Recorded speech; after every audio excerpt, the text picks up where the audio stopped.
কনজাম্পশনে দুইটা পদ্ধতি থাকে, একটা হচ্ছে ফর্মুলাতে বের করতে হয়, আর একটা হচ্ছে টেকনোলজি। তো ফর্মুলাটা কি, আমরা যখন হ্যান্ড কনজাম্পশন করি অর্থাৎ ফর্মুলা দিয়ে করি। আহ আচ্ছা, কনজাম্পশন এখন যখন আমরা কোনো কিছু কিনি, তখন সেক্ষেত্রে আমার কি পরিমাণ প্রয়োজন হয়, যে যেই জিনিসের উপর ডিপেন্ড করি সেটাই হচ্ছে আমাদের কনজাম্পশন। তো কনজাম্পশন করতে গেলে আমাদের একটা গার্মেন্টসের সব সব থেকে মূল বিষয় হচ্ছে মেইন পার্ট, যেটা আমাদের হচ্ছে ফেব্রিক, যেটা fabric cost, calculating acquired the fabric cost.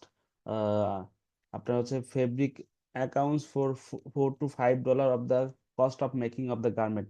একটা গার্মেন্টসের অধিকাংশ প্রাইস হচ্ছে ফেব্রিকে পড়ে। তো ফেব্রিকের কনজাম্পশনটা most important for the garment, অর্থাৎ আপনার গার্মেন্টসের কস্টিং যদি কনজাম্পশন যদি কম বেশি হয়, সেক্ষেত্রে কিন্তু বিশাল একটা প্রবলেমে পড়তে হয়।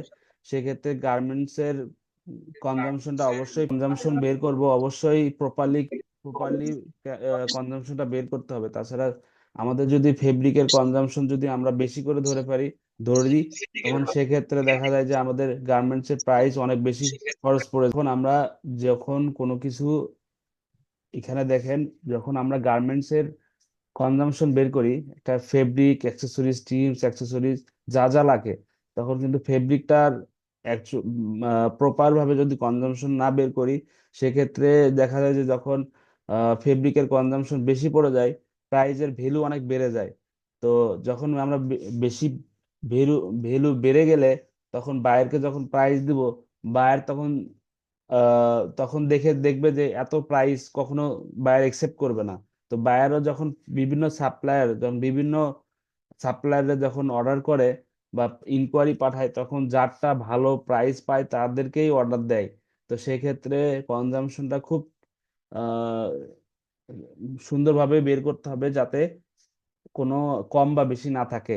তো আমাদের এখানে গার্মেন্টস ফেব্রিক ক্যালকুলেটর দিয়ে কনজাম্পশন করি, সেটা হচ্ছে ফর্মুলা কনজাম্পশন। আর যেটা টেকনোলজি, যেটা আমরা প্যাটার্ন ডিভাইস দ্বারা আমরা কনজাম্পশন করি, ক্যাট দ্বারা কনজাম্পশন করি, সেটা হচ্ছে টেকনোলজি কনজাম্পশন বলি। This makes biggest the difference. তো এখানে যদি হ্যান্ড কনজাম্পশন করি, সেক্ষেত্রে দেখা যায় কনজাম্পশনে একটু পার্থক্য হয়, আবার টেকনোলজির মাধ্যমে ইউজ করে এখানে কিন্তু প্রপার ভাবে কনজাম্পশনটা বের করা যায়।